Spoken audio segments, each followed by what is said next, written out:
Assalamualaikum warahmatullahi wabarakatuh. Kami dari kelompok 2, kami akan memaparkan materi tentang pembangunan komparatif.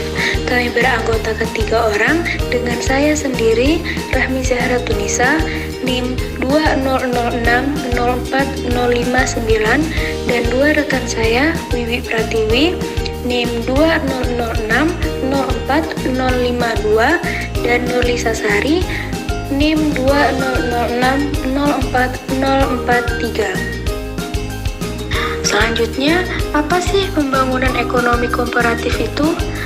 Pembangunan ekonomi komparatif adalah suatu perbandingan dan persamaan antara negara-negara yang ada. Berikut penjelasannya. 1. Mendefinisikan negara-negara berkembang. Untuk mendefinisikan negara berkembang, yang paling umum adalah dengan menggunakan pendapatan per kapita yang dibuat oleh International Bank for Reconstruction and Development yang lebih dikenal sebagai Bank Dunia.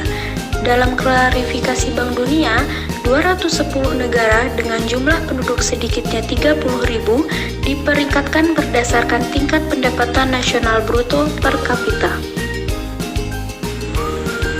Selanjutnya yang kedua, ciri-ciri negara berkembang dengan adanya perekonomian global yang paling mencolok adalah adanya kesenjangan yang sangat tajam antar negara-negara di dunia, baik negara maju maupun negara berkembang. Kesenjangan tersebut dapat dilihat dari output per pekerja, pendapatan real per kapita. Selain itu, terdapat kesenjangan yang besar dalam hal kesejahteraan, yaitu harapan hidup, prevalensi kekurangan nutrisi, melek huruf, dan lain-lain.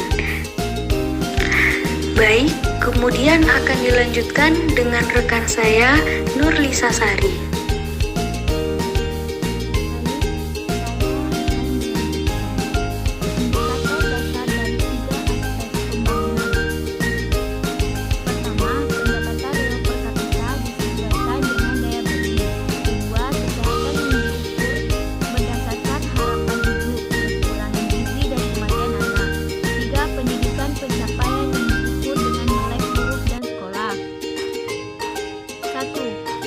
Paritas daya beli atau keseimbangan daya beli. 2. Indikator kesehatan dan pendidikan. 4. Ukuran kehidupan holistik. Level dan kapabilitas indeks pembangunan manusia tradisional, ukuran yang paling banyak digunakan dari status komparatif. Pembangunan sosial ekonomi adalah disajikan oleh program pembangunan PBB dalam rangkaian tahunan laporan pembangunan manusia. Inti dari laporan ini yang dimulai pada tahun 1990 merupakan pendampingan dan penyempurnaan indeks pembangunan manusia IPM yang informatif. HDI mencoba untuk membuat peringkat semua negara dalam skala 0 perkembangan manusia terendah hingga 1 perkembangan manusia tertinggi berdasarkan 3 tujuan atau produk akhir pembangunan. Umur panjang sebagai diukur dengan harapan hidup saat lahir. Pengetahuan yang diukur dengan rata-rata terimbang dari keaksaraan orang dewasa 2/3 dan angka partisipasi sekolah bruto 1/3 dan standar hidup yang diukur dengan domestik bruto per kapita, real produk yang disesuaikan dengan paritas daya beli yang berbeda di setiap negara, maka uang untuk mencerminkan biaya hidup dan untuk asumsi marginal yang semakin berkurang utilitas pendapatan. Bagaimana negara-negara berpenghasilan rendah dewasa ini berbeda?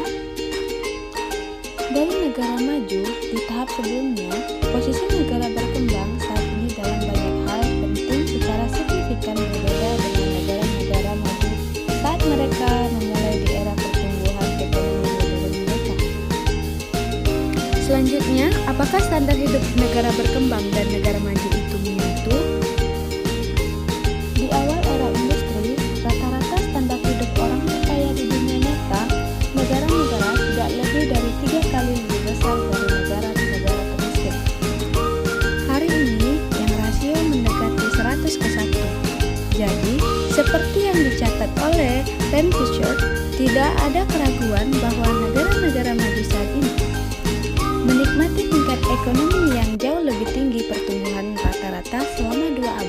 dibandingkan negara berkembang saat ini, sebuah proses yang dikenal sebagai divergensi. Tetapi, dalam membandingkan kinerja pembangunan di antara pembangunan negara dan antara negara maju dan negara berkembang, itu tepat untuk mempertimbangkan apakah dengan upaya pembangunan ekonomi yang berat sedang dilakukan di seluruh dunia berkembang, standar hidup berkembang dan berkembang negara menunjukkan konvergensi. Poin yang terakhir adalah penyebab jangka panjang pembangunan komparatif. Lembaga ekonomi atau economic institution memiliki peran dalam pembangunan ekonomi, didefinisikan oleh Dobel's North sebagai aturan main atau yang sering kita kenal dengan the rules of the game, kehidupan perekonomian.